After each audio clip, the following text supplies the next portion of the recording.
Welcome to Essential Ingredients. I'm your host, Justine Reichman. With me today is Aaron Hodgins Davis from Hodgins Harvest in New York. So, welcome, Aaron. So great to Thank have you. you here.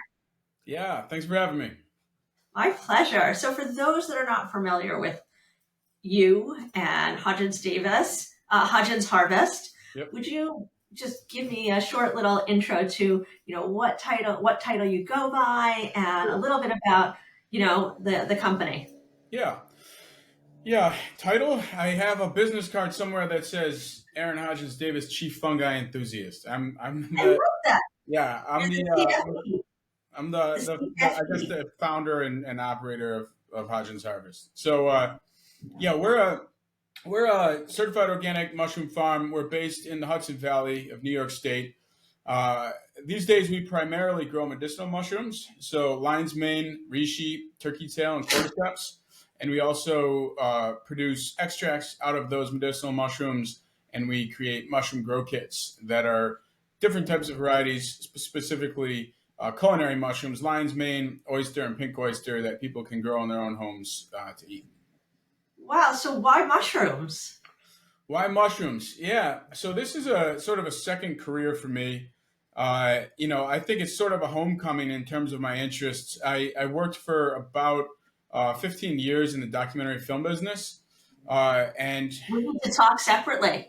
yeah, and this business was my escape from that business. So, um, I enjoyed a lot about that industry, but my role essentially became doing work in front of a computer in the later half of my career.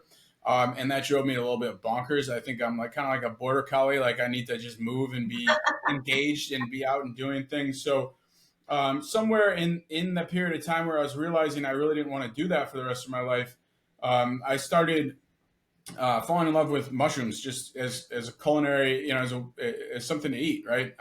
Started with oyster mushrooms and then went on to lion's mane, head of the woods, and I started cooking with them a lot. And I'm the type of guy that when I love something, I have to like create it and do it myself. And so I went out and I got a grow kit and I started growing mushrooms as a hobby using a grow kit that's exactly like the ones we sell now. And I just essentially scaled it up. It went from one grow kit to a couple different grow kits to a little hobbyist sort of grow tent. My daughter was involved in this as well. She's 14 now. She was probably about 7 or 8 when this my interest in mushrooms first started. So it's been a fun thing to share with her, and it grew from a hobby into sort of a part-time side gig into now a full-time business for me. Wow, that sounds amazing. What a way to be able to work to Yeah, follow your interest and your passion and create a lifestyle for yourself. that's what it's all about. Exactly. I totally agree. I couldn't agree more. But I don't, there's so many people I speak to that it's not about that, or they haven't had that opportunity or that moment when they realized what it is they really want to do. Not everybody Totally. connects the dots the same way. Right. And so it's inspiring to hear from you and from other folks that really do follow their passion and create a meaningful and fulfilling and successful lifestyle for themselves through their passion. Yeah, totally. It's I wouldn't declare success just yet. I mean, we're still very much a growing and a small and growing company, but we're doing well now, and hopefully, I just get to do this for the rest of my life because I love it. Well, respectfully, I think success can mean so many things, Sure. right? And it doesn't have to mean that you're making tons of money. It can mean Right. that you're having an impact, you're introducing people to mushrooms, you're educating them on how to integrate them into their lives, both medicinally and culinary.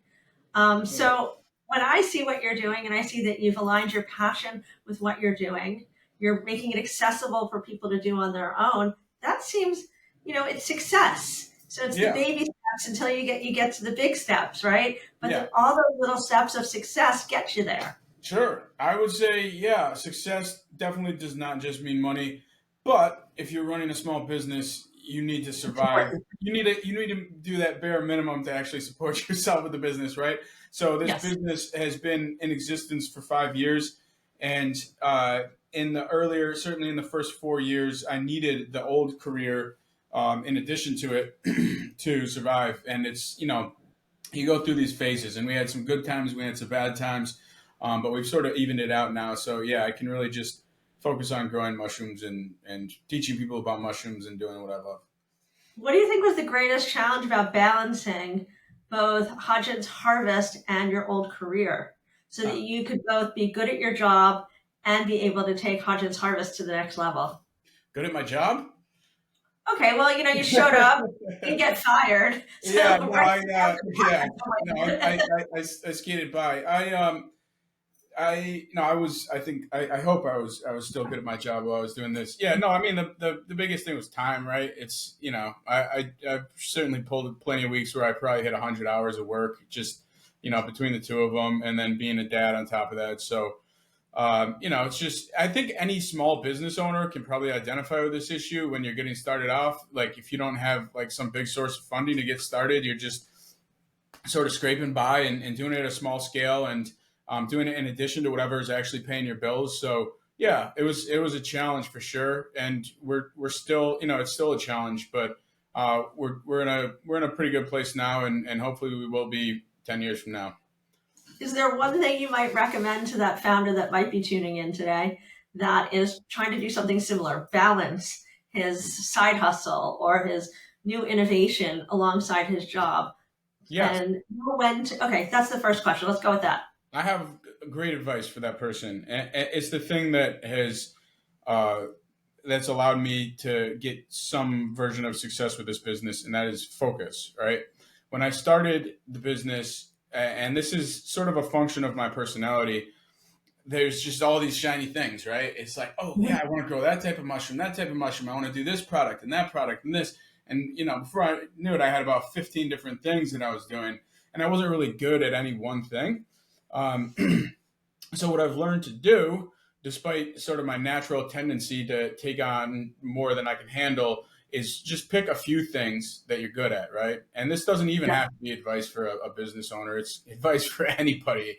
Like, pick a few things. Don't just be drawn to every new thing and go on that. right.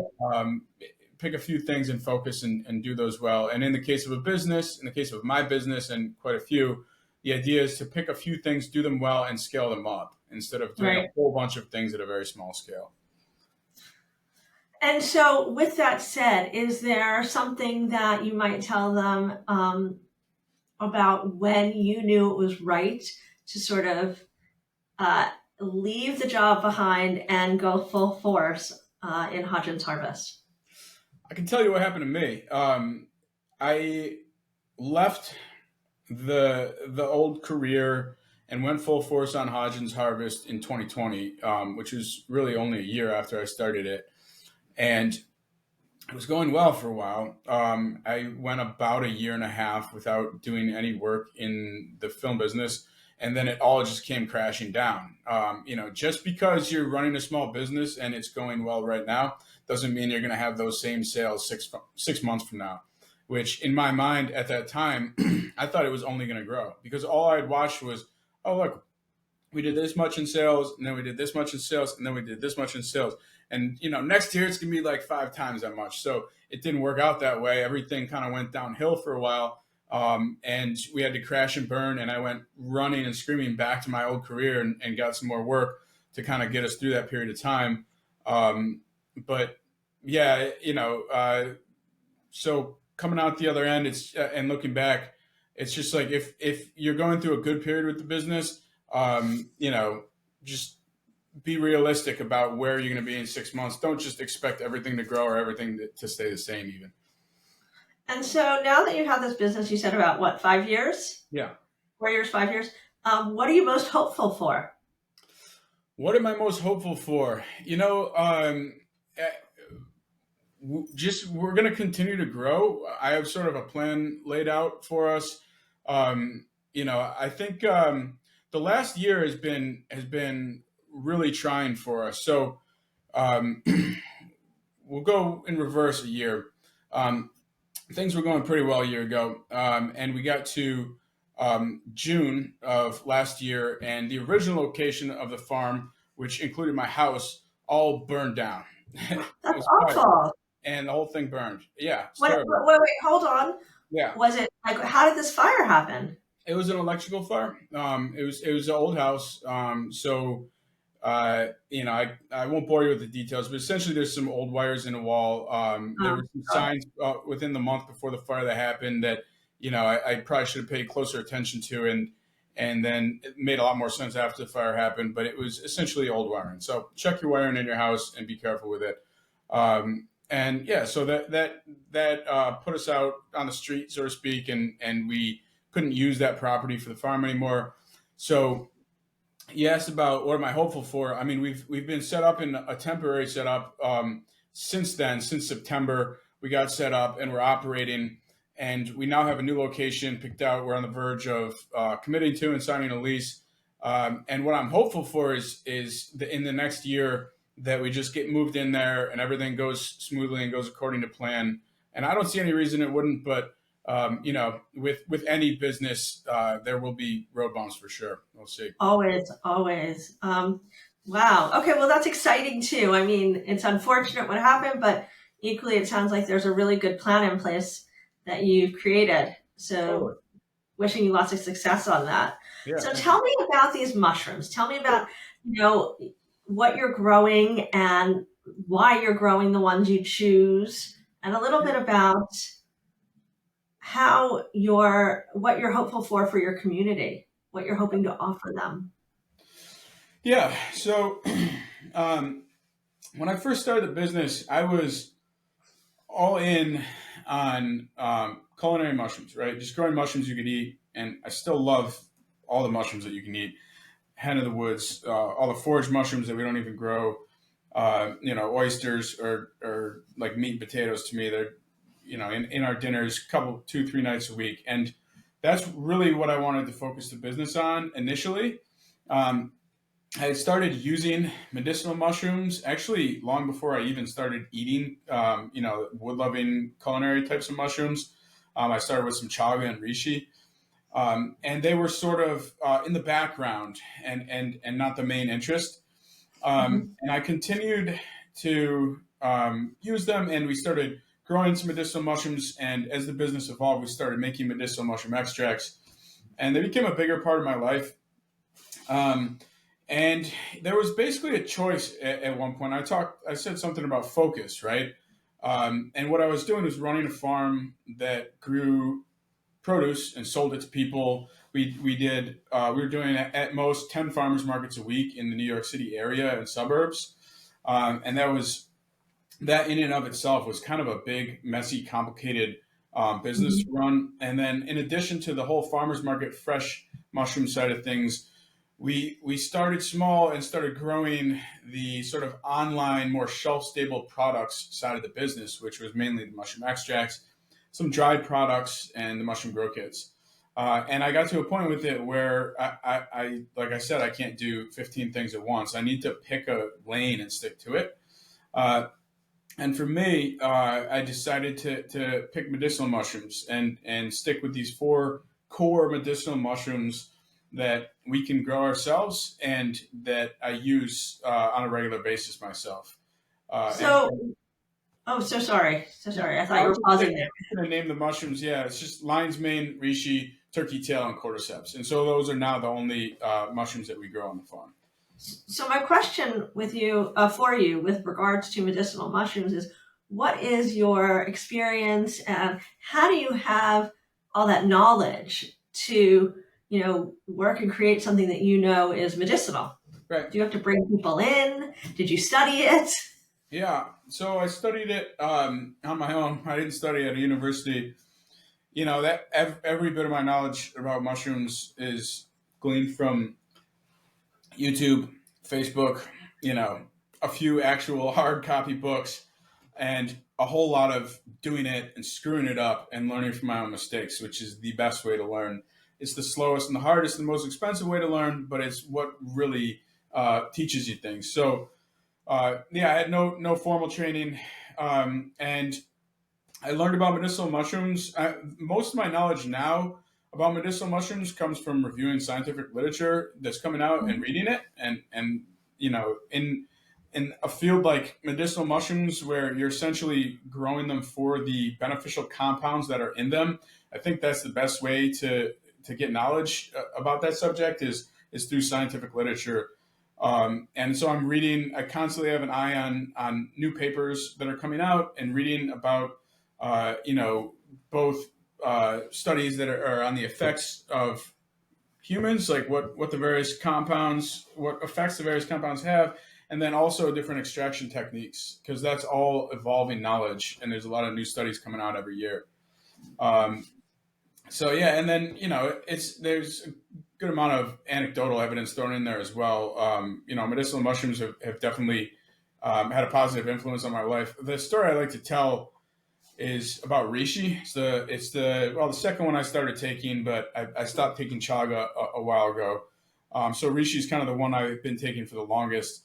And it was, I think, in the winter, maybe 10 years ago now, I had heard that reishi could help with spring allergies. And I had spring allergies. I sort of developed them in my early 20s. I never had them as a kid. And for a while in my 20s, I had them every year, pretty bad.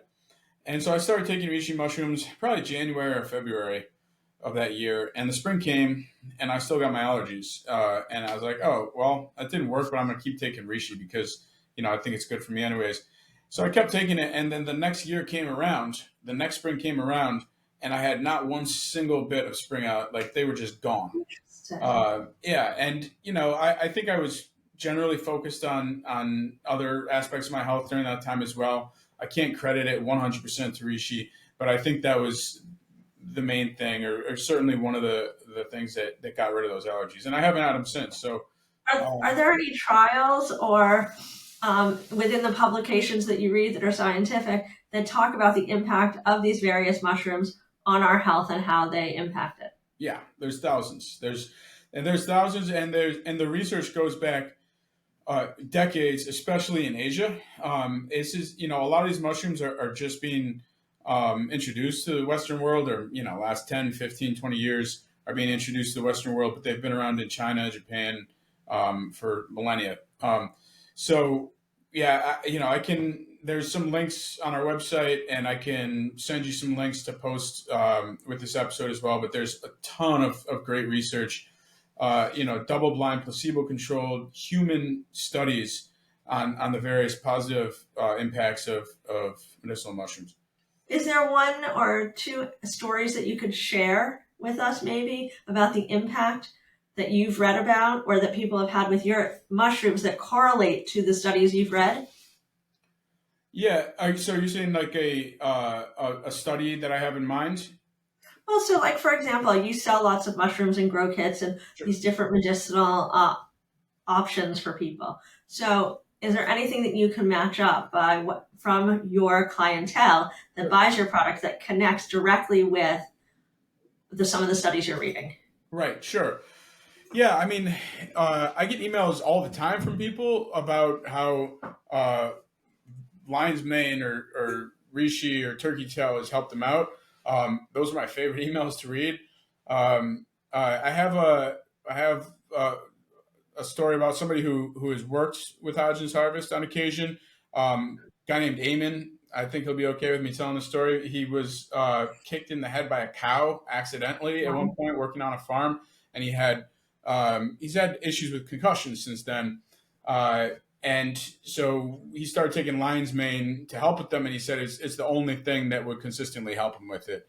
And then I got an email the other day from a woman who said that her husband's memory and brain fog, the only thing that would help it out she was actually kind of upset because her tincture was stuck in the mail. It was taking a long time to get to her.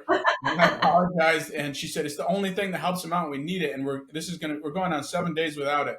And I sent her a tincture as fast as I could because of that. But she was grateful, and she like really enjoyed the product. And honestly, like those experiences, if I didn't have those type of interactions where I hear about the real world effects of it, if I was just reading studies that are online that I'm sort of disconnected from, I don't think I would stay motivated. to just grow medicinal mushrooms. But Right. those stories pop up all the time, and it's really really nice to hear from people. That's awesome. Yep. So, I mean, I love to hear that. A, I have allergies. B, I have sinusitis. And C, ages ago, I took Topamax for migraines, and then it created some short-term memory loss. So, I need to get on the bandwagon here. It seems like. A lion's mane of reishi is what you need. Okay, I think we're going to need to get that, and I'm going to need to grow some mushrooms in my garden. Absolutely.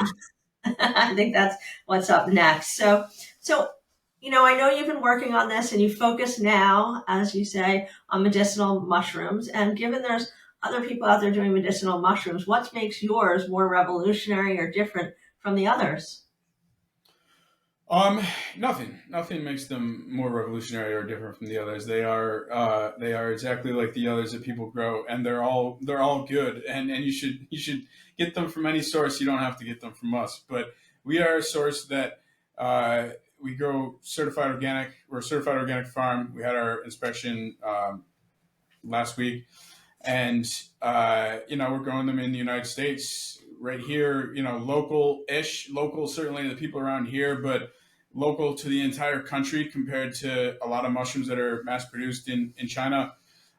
So those are the things that I think kind of differentiate us. But yeah, however you get them, I would encourage you to look for organic mushrooms and organic food in general. But beyond that, buy them from us or buy them from someone else, doesn't matter. Awesome. So going forward, if you look 3, 5 years ahead, what do you see for Hodgins Harvest? 3 to 5 years ahead. I'm just trying to get through the next few months. You want to move.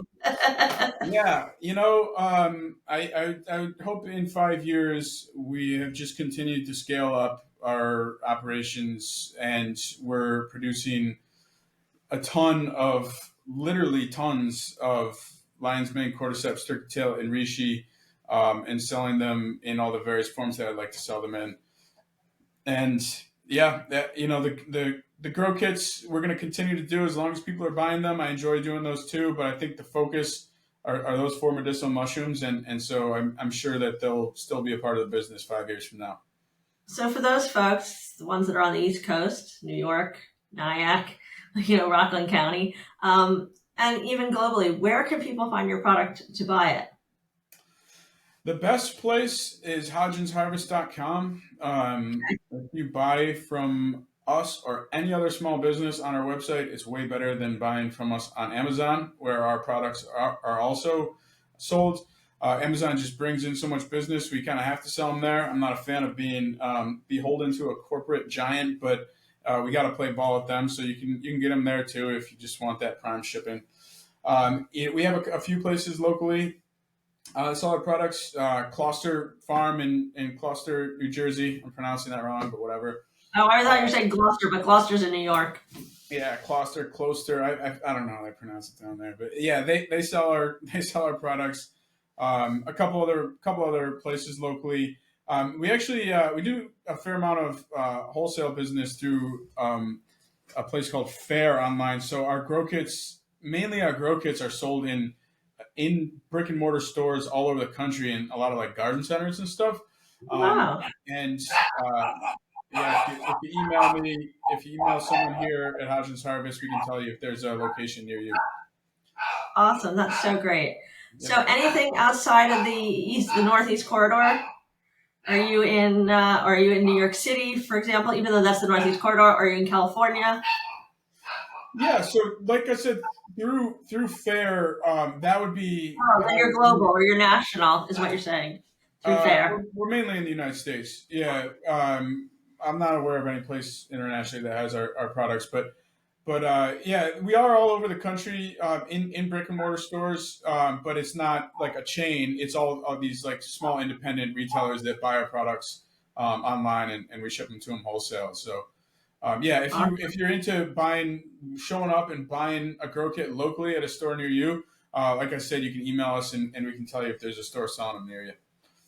Aaron, thank you so much for joining me today. Absolutely. I learned so much, and I can't wait to I need a grow kit and I need something for my allergies, so we'll have to coordinate that. Absolutely. Anyway, yeah, thanks so much. Sure.